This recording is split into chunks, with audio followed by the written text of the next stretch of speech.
Reverend యేసురత్నమయ్య గారు ఉన్నారు. వారు కొంత సమయాన్ని తీసుకున్న తర్వాత చివరిగా నేను ఈ కార్యక్రమాన్ని ముగింపు చేస్తాను. అయ్యగారికి సమయాన్ని అప్పగిస్తున్నా. హల్లెలూయా. దేవుని పరిశుద్ధ నామానికి మహిమ కలుగును గాక. క్రీస్తునందు ప్రియమైనటువంటి దేవుని సంగమా, దైవజనులారా, మా ఆహ్వానాన్ని మన్నించి మా తండ్రి గారు అయినటువంటి గోవిందయ్య గారి యొక్క జ్ఞాపకార్థ కూడికి వచ్చినటువంటి మీ అందరూ కూడా ప్రభు పేరిట ప్రత్యేకమైన వందనాలు తెలియపరుస్తున్నాను. పిల్లరా, మీ అందరికీ తెలుసు, మా నాన్న మీ అందరికీ కూడా సుపరిచితులే. మా నాన్నగారి పేరు గోవిందు. ఆయన రైల్వే డిపార్ట్మెంట్లో 8వ యూనిట్ మేస్టర్గా పనిచేసి రిటైర్ అయిపోయారు. అయితే మా నాన్నగారు ప్రభువుని రక్షకుడిగా అంగీకరించారు. ఇలాగున్నటువంటి సందర్భాల్లో మా అక్క ద్వారా, మా కుటుంబం, తర్వాత నా వివాహం ద్వారా, మా భార్య యొక్క ప్రార్థన ద్వారా, నేను, ఆ తర్వాత మా మరదల యొక్క ప్రార్థన ద్వారా, మా తమ్ముడి కుటుంబం, మా అమ్మగారు అందరూ కూడా రక్షణలోకి వచ్చాం. ప్రత్యేకించి దేవుని యొక్క సేవలు మా అక్కగారు, నేను దేవుని పరిచర్లో ఉంటున్నా. ఆ తర్వాత మా రక్షణ నిమిత్తమై, మా నాన్నగారు మా అమ్మగారి యొక్క రక్షణ నిమిత్తమై అందరూ కూడా ప్రార్థన చేసేటువంటి వారు. అందరూ కూడా అరేంజ్మెంట్ మ్యారేజ్ చేసుకుంటే నేను మాత్రము ప్రేమ వివాహం చేసుకున్నాను. మా నాన్నగారు కొంత తర్జనా భర్జన పడినప్పటికీ ఎట్టికాయలకు మేము మా తండ్రి గారి వద్దకే రావడం జరిగింది. ఇక్కడికే వచ్చి ఇక్కడే ఉంటూ నేను దుండిగం ప్రాంతంలో సేవ చేస్తూ ఉన్నాను. అయితే మా నాన్నగారు పేరుకి హైందవుడే కానీ అన్ని విషయాల్లో దేవుడు అందరూ ఒకటే అని చెప్పని అనుకునేవాడు. కొంతకాలం కొత్తూరు బ్రహ్మంగారి గుడిలో కూడా మా నాన్న పూజారిగా వ్యవహరించాడు. అలాంటి సందర్భాల్లో పిల్లరా, మేమందరూ కూడా, మా చెల్లెలికి పెళ్ళి అయిపోయింది, పెద్ద చెల్లికి, చిన్న చెల్లికి అందరికి పెళ్ళి అయిపోయింది. అందరం కలుసుకున్నప్పుడు ఆ మిద్ద మీదకి వెళ్ళి తెలియకుండానే ఉపవాసం ఉండి ప్రార్థన చేసేవాళ్ళం. కానీ ఆదివారం అయితే మా నాన్న దగ్గర ఒక పెద్ద బైబిల్ ఉండేది, ఇప్పటికీ ఉంది అది. ఆ బైబిల్ చదివేవాడు. ఎలా చదివేవాడు తెలుసా? ఆ నిష్ఠ గరిష్ట మనకు కూడా ఉండదు.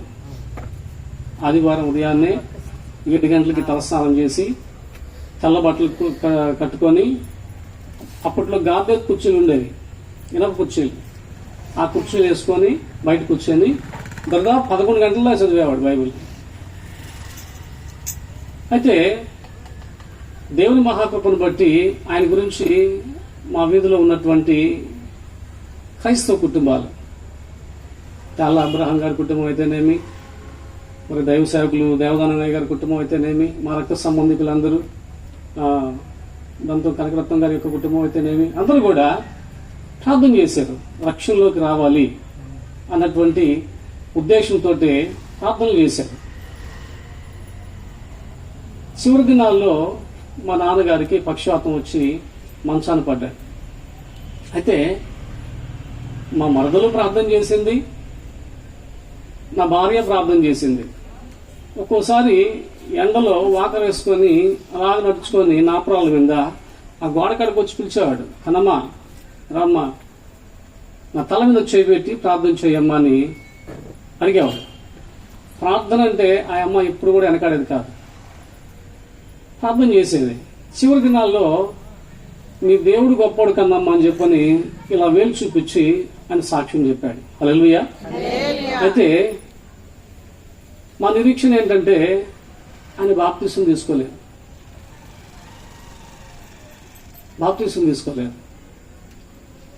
కానీ మాకొక క్రీస్తులో ఒక గొప్ప నిరీక్షణ ఉంది.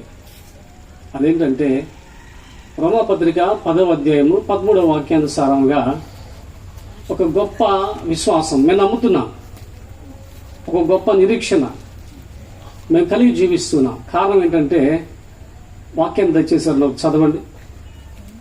రోమాపత్రిక 10వ అధ్యాయము 13వ వాక్యం. నిన్ను గూర్చి నేను యాకోబును ప్రేమించితిని. అమ్మా 10:13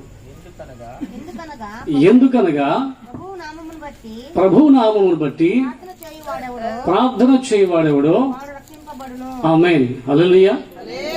మా నిరీక్షణ ఏంటి ఏమండి? ప్రభునామమును బట్టి ప్రార్థన చేయవాడెవడో వాడు రక్షింపబడును. ఈ నిరీక్షణ మాలో దృఢంగా ఉంది. ఆయన కూడా రేపు ప్రభు రాకల్లో ఆయన వరుస క్రమంలో ఆయన కూడా లేపబడతాడు. ఆ నిరీక్షణ మాకుంది. కానీ పిల్లరా, మంచి విశ్వాసము, మంచి నిరీక్షణ మా తండ్రి గారికి ఉండేది.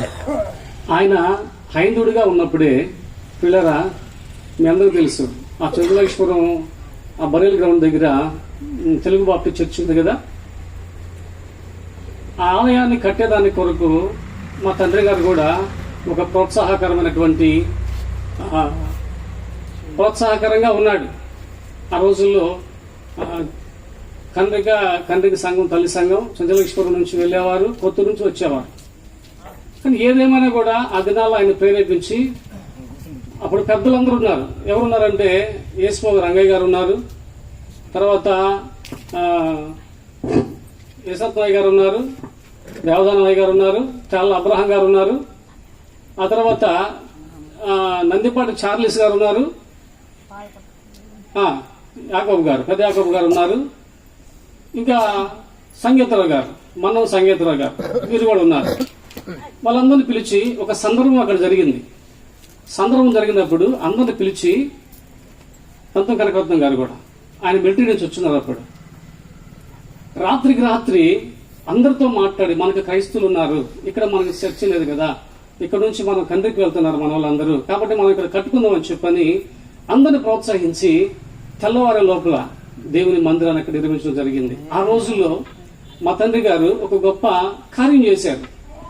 అందును బట్టి కూడా మేము సంతోషిస్తూ ఉన్నాం. ఎందుకంటే దేవుడు ఆయన ప్రణాళికలో మా తండ్రి గారు ఉన్నారు. రక్షణలోకి రావాలన్నటువంటి ఉద్దేశము దేవుని పట్ల ఉంది, ఆయన పట్ల దేవునికి ఉంది. కాబట్టి ఆయన ఈ కార్యక్రమం చేశాడని మేము నమ్ముతున్నాం, ఇప్పుడు విశ్వసిస్తూ ఉన్నాం. ఎందుకంటే అప్పుడు మేము కూడా అన్యులమే, మాకు దేవుని వాక్యం తెలియదు. కాబట్టి ఏమో అనుకునేవాళ్ళు. కానీ ఇప్పుడైతే గొప్ప నిరీక్షణ ఏంటంటే ప్రభునామం బట్టి ప్రార్థన చేయవాడేవాడో వాడు రక్షణ పొందుదురు అని చెప్పిన దేవుని వాక్యం సవచ్చిన ప్రకారము చివరి దినాల్లో మా తండ్రి గారు ప్రార్థన చేసుకున్నాడు. చప్పట్లు కొడతాం ఒకసారి. హల్లెలూయా. మా తండ్రి గారు చివరి దినాల్లో ప్రార్థన చేసుకున్నాడు. కానీ మా అమ్మ పుట్టుకతో క్రైస్తవురాలైనా కూడా మా తండ్రి గారు చేసుకున్న తర్వాత హిందూగా మార్చబడింది. కానీ దేవుని మహాకృపను బట్టి మరలా ఆమె జీవితాన్ని ప్రభువు కట్టి ఆయనకు సాక్షిగా మా తల్లిగా నిలబెట్టాడు. మా కుటుంబం అంతా కూడా ఈరోజు దేవుని సన్నిధిలో సమాధానం కలిగి సంతోషంగా మా కుటుంబం ఉంది. దీనికి గల కారణం ఏంటంటే ఇక్కడ ఉన్నటువంటి రక్త సంబంధికులు, సంఘము, అనేక మంది మా గురించి తెలిసినటువంటి వారందరూ కూడా మేము రక్షణలోకి రావాలని ప్రార్థన చేశారు. వారందరూ కూడా ప్రభువు నామంలో ప్రత్యేక వందనాలు తెలియపరుస్తున్నాను.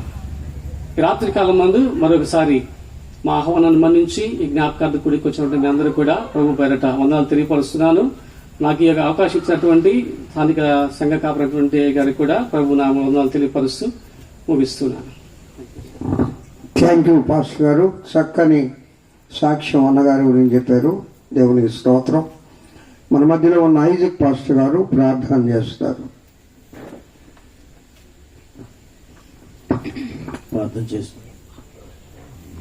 ప్రార్థన. మమ్మల్ని మిక్కిలిగా ప్రేమించిన మా ప్రియ పరలోకమందున మా తండ్రి, నీ ప్రేమను బట్టి కృపను బట్టి వందనాలయ్యా. నీకు స్తుతి, నీకు స్తోత్రం. ఇదిగో తండ్రి, నా దినం తండ్రి జ్ఞాపకార్థం అయ్యా గోవింద బాబాయ్ గురించి చక్కగా తండ్రి నాయన కుటుంబం దగ్గర చేరి నేను స్తుతించి నీ గణపరిచిన బిడ్డలను బట్టి నీకు వందనాలు, నీకు స్తుతి, నీకు స్తోత్రములు. ఇదిగో తండ్రి కుటుంబాన్ని జ్ఞాపకం చేసుకున్న విధానం బట్టి నీకు వందనాలు అయ్యా. ఈ కుటుంబంలో తండ్రి నాయన దైవజనులు కావచ్చు అయ్యా, దైవజనరాలు కావచ్చు, విశ్వాసులు కావచ్చు, నీ బిడ్డలు లేపుకునే విధానం బట్టి నీకు వందనాలు. బిడ్డలు దీవించమని ప్రార్థన చేస్తున్నాం. సహాయం చే తండ్రి. అట్నే తండ్రి నైనా అనేక విధాలుగా తండ్రి నైనా నీ బిడ్డలు తండ్రి నైనా నీ దాసుడి ద్వారా తండ్రి నైనా ఎన్ని కష్టాలైనా ఎన్ని బాధలైనా భూమి మీద ఉంటూ రక్షణ పొందుకునేటకు నువ్వు చూపించిన కృపకే నీకు వందనాలు తండ్రి. అదేవిధంగా తండ్రి నాయన ఈ సమయంలో ఈ దాసు చెప్పిన అయా సాక్ష్యాన్ని బట్టి వందనాలు. అవును తండ్రి, తండ్రి పోక్షను బట్టి అయ్యా బిడ్డలు తండ్రి నాయన అయా దైవజనులు అవ్వటం, అదేవిధంగా తండ్రి నాయన నీ పిల్లలు ఎంతో చక్కగా విశ్వాసంలో పెరగటం నువ్వు చూపించిన విధానం బట్టి వందనాలు తండ్రి నాయన. ఈ దాసుల ద్వారా వాడబడుతున్న విధానం బట్టి వందనాలు. వచ్చిన బిడ్డలను అట్నే దైవజనులను అందరూ నాయన నీ చేతికి అప్పచెప్పుకుంటూ ఇంకా ముందుండే కార్యక్రమంలో వాక్య పరీక్షలు సాక్ష్యాల్లో నువ్వు తోడు నీడకుండా నడిపించమని, కుటుంబాన్ని దీవించి ఆశీర్వదించమని ప్రార్థన చేసుకుంటూ తండ్రి లేని లోటుపాటు ఈ కుటుంబానికి సహాయం చేయమని యేసయ్య నామంలో అడిగి వేడుకుంటున్నాం తండ్రి, ఆమేన్. థ్యాంక్ యూ పాస్టర్ గారు, చక్కగా ప్రార్థించారు. దేవుడు మిమ్మల్ని దీవించుగాక. అమ్మ ఆలీసమ్మ, నువ్వు కూడా సాక్ష్యం చెప్తావు? ఒక 5 నిమిషం. బాగా చెప్పారు, వెరీ గుడ్. ఇప్పుడు మన మధ్యలో ఉన్న యేసురత్నమయ్య గారు కొద్ది నిమిషాలు కొన్ని ఆదరణ మాటలు, అలాగే గోవిందన్నతో ఆయనకు మంచి సంబంధం ఉంది, ఆ విషయాలను మనకు జ్ఞాపకం చేస్తారు.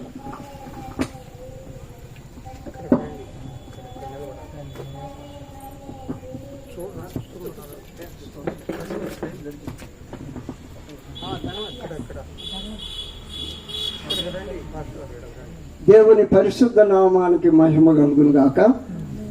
సంఘ కాపరి గారు, ఎవరైనా డాక్టర్ ఏ దేవదనం గారు, అలాగే వేరే పాల్ గారు, దైవ సేవకులు, ఇక్కడున్న దైవ సేవకులందరికీ కూడా ప్రభు పేరిట ఆశీస్సులు తెలియజేస్తూ, ముఖ్యంగా ఉట్టూరు వారి యొక్క కుటుంబానికి ఈ విధంగా ఈ కుటుంబానికి నన్ను కూడా ఆహ్వానించి ఆయన గురించి మాట్లాడడానికి, సాక్ష్యం కానీ కొన్ని ఆదరణ వాక్యాలు మాట్లాడడానికి ఇచ్చిన ఈ కుటుంబాన్ని బట్టి, సంఘాన్ని బట్టి మీ అందరికీ కూడా యేసుక్రీస్తు నామంలో శుభాలు తెలియజేస్తున్నాను.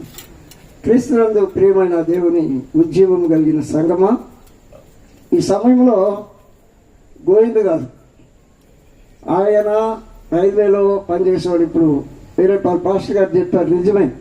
ఈ మూలన్న చర్చి విషయంలో ఆనాడు ఉన్న పెద్దలందరూ కూడా, ఆయన కూడా అందరం కలిసి, అది వేరే ఒక టీచర్ గారు ఉండేవాళ్ళు, ఆ టీచర్ గారు దాన్ని ఆక్రమించాలనుకుంటే ఆ సమయంలో దాన్ని అట్లా ఆక్రమించలేకుండా ఇంతమంది ఉన్నామని చెప్పిన సాక్ష్యం ప్రకారం ఆ రోజు అందరం నిలబడి రాత్రికి పాక వేసేసాం. అది అలాగూ జరిగింది. అయితే గోవింద్ గారికి నాకు ఉన్నటువంటి స్నేహభావం ఏంటంటే, ఆయన మజ్దూర్ యూనియన్లో ఉండేవాళ్ళు, నేను సంఘంలో ఉండేవాడిని. ఆయన మజ్దూర్ యూనియన్లో ఒక నంబర్గా ఉండేవాడు, నేను సంఘంలో వచ్చి ట్రెజరర్గా ఉన్నాను, అసిస్టెంట్ సెక్రటరీగా ఉన్నాను. ఈ విధంగా చాలా లాస్ట్కి ట్రెజరర్గా కూడా దిగిపోయాను. ఇలా ఉండేది. మేము అంటే మాకు స్ట్రైక్ సమయాల్లో మేము వాళ్ళది ఒక పక్క ఉంటే మాది ఒక పక్క ఉండేది. మజూరి నేను అటు ఉంటే సంఘం ఇటు ఉండేది. స్ట్రైక్ విషయం మాట్లాడితే ఈ సమయంలో ఆయన ఎక్కడున్నా కూడా నా కాడికి వచ్చేవాడు. అయితే లెక్క ప్రకారం వాళ్ళ నుంచి ఆయనకు రాకూడదు, అయినా కూడా వచ్చేవాడు. ఎందుకంటే మన అభిమానం. తర్వాత పెద్ద ఆయన అంటూ కూడా మాట్లాడేవాడు. ఆయన ఎప్పుడు కూడా ఏమనేవాడు అంటే, ఏం వండగలను, నన్ను అన్నని మామని ఇంకేమో వండగలిగా పెద్ద ఆయన అనేవాడు. పెద్ద ఆయన అంటూ ఎంతగానో గౌరవించాలి ఎంతగానో.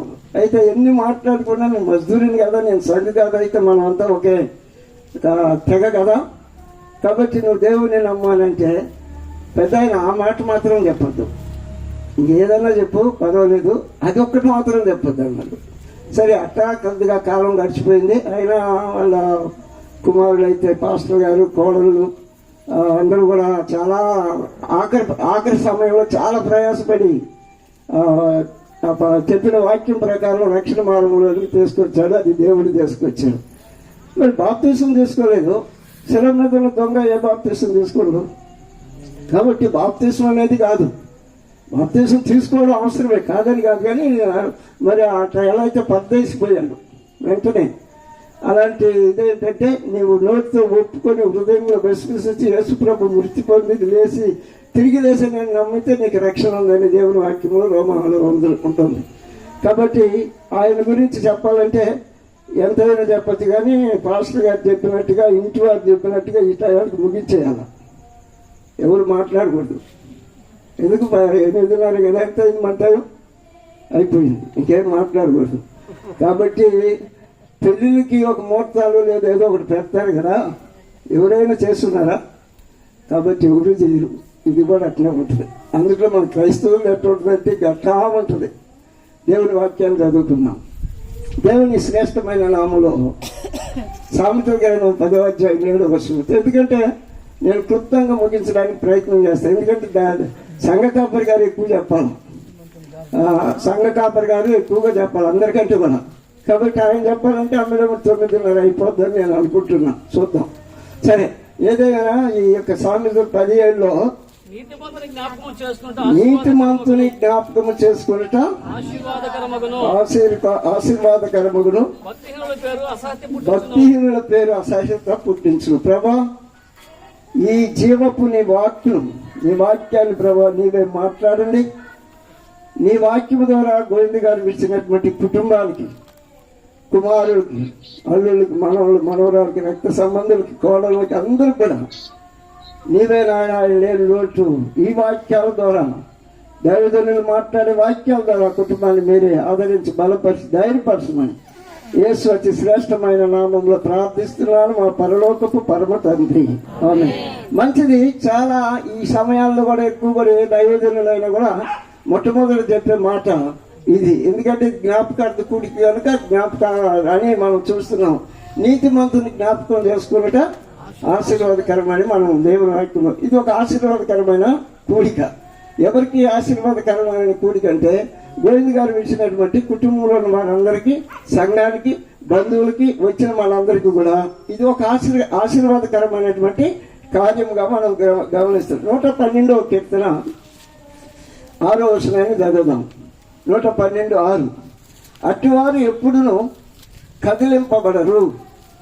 ఎట్టివారు కదిలింపబడరు? నీతిమంతులు ఎప్పుడు కూడా కదిలింపబడరు అని దేవుని వాక్యంలో ఉంది. నీతిమంతులు ఈ రోజే కాదు, ప్రతి సంవత్సరం మనం ఏం చేస్తామంటే గోవింద్ గారు జ్ఞాపకార్థం, మా నాన్నగారిది, మా మామగారిని జ్ఞాపకార్థం కూడికని మనం పెడుతున్నాం. కానీ ఇది పెట్టడం మంచిదే. కానీ నీతిమంతులు మీరు పెట్టినా పెట్టకపోయినా నీతిమంతుడు ఎప్పుడు కూడా ఎలా ఉంటాడు? ఎప్పుడు గోవింద్ గారు ఎప్పుడు జ్ఞాపకంలోనే ఉంటారు. ఒక్కొక్కసారి ఏదైనా జరిగిన కుటుంబాల్లో జరిగిన పరిస్థితులు చూస్తే వెంటనే భార్యకి గుర్తు రావచ్చు, లేదా కుమారులకు గుర్తు రావచ్చు, లేదా మరి కోడళ్ళకి, మనవాళ్ళకి, మనవరాలు కూడా ఆయన చేసిన, ఆయన మాట్లాడి, ఆయన చేసిన ప్రతి పని కూడా, ఆయన కష్టపడి కుటుంబాన్ని, భార్య బిడ్డలను అందరినీ కూడా పోషించినటువంటి ప్రతిది కూడా ఏమొస్తుందంట? నీతిమంతులు నిత్యము జ్ఞాపకంలో ఉంటారని మనం చూస్తున్నాం. అంతేకాదు, మనం గమనిస్తే ప్రియమైన 14 కీర్తనలు 5వ వచనం మనం గమనిద్దాం ఒకసారి. ఆ కీర్తన 14:5లో ఎందుకనగా దేవుడు నీతిమంతుల సంతాన పక్షముగా ఉండును. ఆయన ఒకవేళ అన్యుడైనా కూడా లాస్ట్ స్టేజ్లో రక్షణ పొందాడు. వాస్తవం అది నేను కూడా అంగీకరిస్తున్నాను. ఎందుకంటే ఆయన ఆఖరాలో చాలా దేవుణ్ణి, వాళ్ళ కోడలు గారు కానీ, అల్లుడు గారు కానీ, లేదా కుమారులు కానీ రక్షణ మార్గానికి చెమ్మిపించినప్పుడు ఈ దేవుడు గొప్పవాడని కూడా సాక్ష్యం విన్నాం. యేసుప్రభు ఎవరైనా, ఎంత గొప్ప వాళ్ళైనా, యేసుప్రభు దేవుడు కాదు, గుడి బాలు చర్చికి రానన్నా, ఏ సమయంలో అయినా చనిపోయే ముందైనా యేసుప్రభు దేవుడు అని నమ్మక తప్పదు. అది ప్రతి ఒక్కరి జీవితాల్లో జరిగే విషయం. కాబట్టి ఇక్కడ మనం చూస్తే నీతిమంతుని యొక్క సంతానము పక్షముగా దేవుడు ఉంటాడు. ఈరోజు కుమారుడు దైవ సేవకుడిగా ఉన్నాడు, కుమార్తె దైవ సేవకురాలుగా ఉంది. అలాగే కుమారుడు కూడా మనం చూస్తే ఇప్పుడు బాప్తిసం తీసుకుని చర్చికి వస్తూ ఉన్నాడు. నీతిమంతుల యొక్క కుమారుడు సంతోషంగా ఉంటారు. అందుకేమన్నాడు ఇక్కడ మనం, నీతిమంతుల యొక్క సంతానము పక్షాన దేవుడు ఉన్నాడు. కాబట్టి వీరందరూ కూడా ఇంకా కూడా దేవుని సేవలో ఉన్నారు. ఇంకా కూడా దేవుడు వారిని ఆశీర్వదిస్తారని చూస్తున్నాం మనం. కాబట్టి 34:12 వచనంలో ఒక మాట, ఎప్పుడు కూడా ఎక్కడైనా ప్రార్థన, ఒక్క నిమిషం, ఎప్పుడైనా ప్రార్థన జరిగేటప్పుడు వేరే పాస్టర్ గారు ఈ మాట అంటుంటాడు. ఖచ్చితంగా ఈ మాట అంటాడు. ఏ మాట? దేవుని మాట. ఏమనుంది అక్కడ? బ్రతుకోరు వాడు ఎవడైనా ఉన్నాడా? మేలు నొందుసు అనేక దినములు, అనేక దినాలు మేలు పొందుతూ బతికోళ్ళు ఎవరు నుండి చేయొస్తుంది? ఎత్తలేదు. నేను కూడా మా పాస్టమ్మ విషయమే వద్దాం. మా పాస్టమ్మ ఎప్పుడు ఇంట్లో ఉంటుందో ఎప్పుడు హాస్పిటల్లో ఉంటుందో తెలియదు. ఎప్పుడు ఉంటుందో హాస్పిటల్లో, ఎప్పుడు వస్తుందో ఇంటికి తెలియదు. ఇక్కడ ఏమంటున్నాడు మనం చూస్తే, మేలు నందుసు అనేక దినములు బ్రతికే వాళ్ళు ఎవరన్నా ఉన్నారంటే బీపీ వచ్చా, షుగర్ వచ్చా, గ్యాస్ వచ్చా, అన్నీ వచ్చా, కూర్చుంటే లేకపోయా, లేస్తే కూర్చోలేకపోయా. కాబట్టి శ్రేష్టమైన దేవుని మేలు పొందుతూ అనేక దినములు బ్రతకకోరు వారు ఎవరన్నా ఉన్నారంటే ఈ దేవుని కృపలో మనం బతుకుతున్నాం అంతే. కాబట్టి ప్రియమైన శ్రేష్టమైన వాళ్ళ ఇక్కడ ఒక 2-3 విషయాలు చెప్పి నేను ముగించేస్తాను. చాలా విషయాలు అనుకున్నాం కానీ అవన్నీ చెప్పడానికి దైవ సేవకుడు ముఖ్యం కదా, కాబట్టి సంఘ కాపరి గారు. అందుకని ఒక విషయాన్ని ఆదికాండం 25వ అధ్యాయంలో ఒక భక్తుల గురించి జ్ఞాపకం చేసి నేను ముగిస్తాను. చాలా విషయాలు ఉన్నాయి కానీ సమయం లేదు కనుక ఆదికాండం 25వ అధ్యాయం 25వ అధ్యాయం 25 7 నుంచి 9 దాకా చదువుకున్నాం. అబ్రహాము బ్రతికిన సంవత్సరములు 175. అబ్రహాము నిండు వృద్ధాప్యం వచ్చిన వాడై ఏ తనంలో మంచి ముసలితనంలో ప్రాణం విడిచి మృతి పొంది తన పితరుల యొద్దకు వచ్చాడు. ఇప్పుడు ఒక చిన్న విషయం, ఈ అబ్రహాం గారు మృతి పొందిన తర్వాత సమాధి చేసింది ఎవరు? నాకు తెలుసు, తెలియని వాళ్ళు ఎవరు ఉండరు. కుమారుడు చేశాడు కదా. చదువు ఒకసారి చదువు, అక్కడ 9వ వచనంలో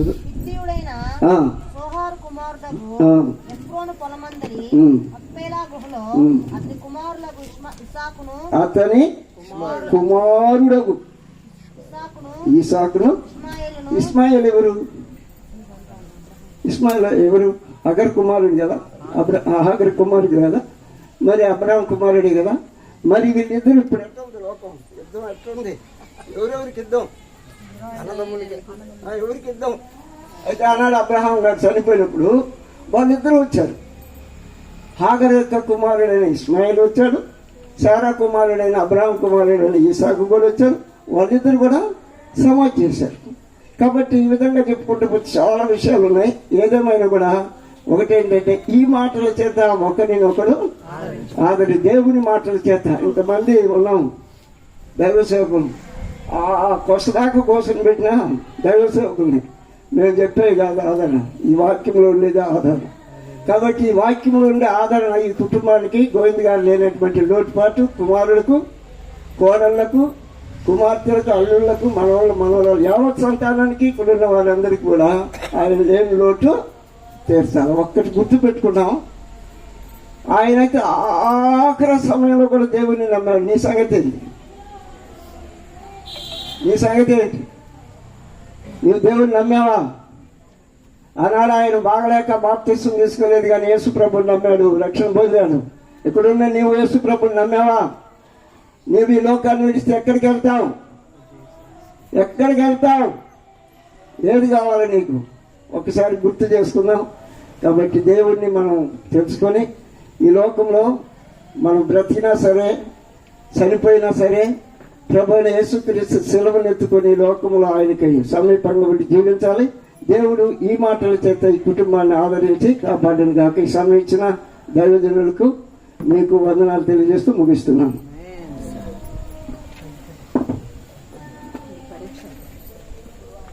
మంచిది అయ్యగారు, కొద్ది నిమిషాలైనా చక్కని వర్తమానాన్ని మరియు ఆదరణ మాటలను మనకు వినిపించారు. జూన్ అయినా రీసౌండ్ వస్తుందో పిల్లరా టైం ఎంతయ్యా?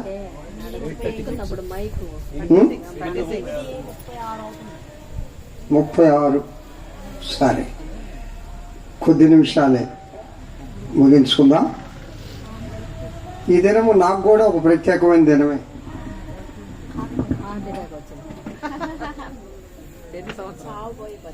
ఇది 4వ సంవత్సరం 5వ సంవత్సరం తెలియదు.